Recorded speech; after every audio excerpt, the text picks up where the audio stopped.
warahmatullahi wabarakatuh. Perkenalkan, nama saya Neng Lisnawati, NIM 17220144, dari kelas B4 2017. Hari ini saya akan menjelaskan tentang desain analis pekerjaan dan perencanaan sumber daya manusia. Yang pertama, desain pekerjaan merupakan salah satu komponen penting dalam manajemen sumber daya manusia. Desain pekerjaan atau biasa disebut dengan rencana kerja merupakan fungsi penataan kegiatan-kegiatan individu atau kelompok karyawan dalam wadah organisasi. Desain pekerjaan merupakan jembatan atau penghubung antara karyawan dengan organisasi. Dalam mendesain suatu pekerjaan, hendaknya memperhatikan hubungan antara teknologi dengan manusia. Selain itu, juga harus dapat memfasilitasi pencapaian tujuan perusahaan serta mengetahui kapasitas dan kebutuhan karyawan. Ada beberapa cara dalam mendesain pekerjaan, diantaranya yaitu pilih pekerjaan yang akan diperbaiki, dapatkan semua data dan fakta mengenai pekerjaan tersebut, pertanyakan setiap rincian pekerjaan dan masing-masing bidang pekerjaan, hasilkan alternatif dan kembangkan metode yang lebih baik untuk mendapatkan desain pekerjaan yang paling efektif dan efisien. Terapkan perbaikan tersebut. Kemudian, analisis pekerjaan merupakan tahap lanjutan setelah sebuah perusahaan atau organisasi selesai mendesain sebuah pekerjaan. Analisis pekerjaan merupakan studi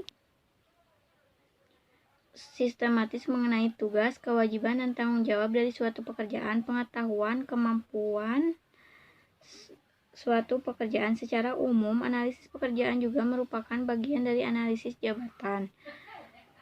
Adapun tahapan dalam analisis pekerjaan yaitu mengumpulkan informasi, menganalisis dan mengelola informasi jabatan, menyusun informasi jabatan dalam suatu format yang berlaku. Analisis pekerjaan mengandung beberapa unsur, diantaranya what, why, how, skill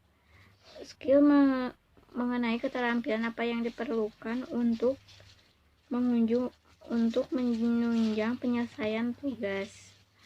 Analisis pekerjaan mempunyai manfaat dalam suatu perusahaan maupun organisasi, antara lain analisis susunan kepegawaian, informasi pekerjaan, desain organisasi, menganalisis elemen, menyusun posisi organisasi, lalu redesign pekerjaan yaitu untuk meningkatkan metode pekerja, mengurangi kesalahan, eliminasi yang tidak perlu serta untuk diperbaiki. Selanjutnya yaitu pengertian perencanaan sumber daya manusia dan tahapan-tahapannya. Pengertian perencanaan sumber daya manusia atau human resource planning adalah proses peramalan sistematis yang menghubungkan kebutuhan sumber daya manusia suatu organisasi dengan rencana strategis untuk memastikan bahwa kepegawaiannya memadai, berkualitas, dan cukup kompeten untuk mencapai tujuan organisasi. Perencanaan sumber daya manusia menjadi elemen organisasi yang sangat penting untuk mempertahankan keunggulan kompetitif dan mengurangi pergantian karyawan. Tahapan perencanaan sumber daya manusia yaitu 1. Menganalisis tujuan organisasi. Tahap pertama dalam perencanaan SDM adalah menganalisis tujuan yang ingin dicapai oleh organisasinya. 2. Melakukan inventarisasi sumber daya manusia saat ini, yaitu mengetahui jumlah tenaga kerja, kapasitas dan kemampuan, latar belakang pendidikan, kinerja, hingga potensi-potensi mereka. Inventarisasi sumber daya manusia ini tidak hanya pada SDM yang ada pada internal organisasi saja. SDM yang berasal dari sumber eksternal seperti kandidat-kandidat yang dapat direkrut sebagai karyawan dan juga kandidat dari agen penyedia tenaga kerja. 3. Yaitu perkiraan permintaan dan pasokan sumber daya manusia. 4.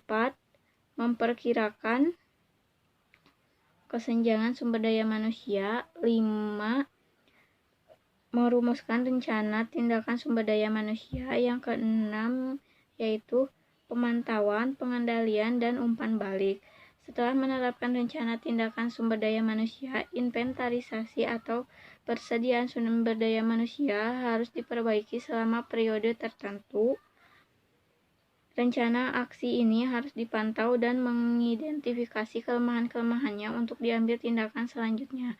Perbandingan antara rencana sumber daya manusia dengan penerapan aktual harus dilakukan untuk memastikan tindakannya sesuai dengan ketersediaan jumlah karyawan yang diperlukan untuk berbagai pekerjaan pada organisasi yang bersangkutan. Sekian penjelasan dari saya. Terima kasih atas perhatiannya. Wassalamualaikum warahmatullahi wabarakatuh.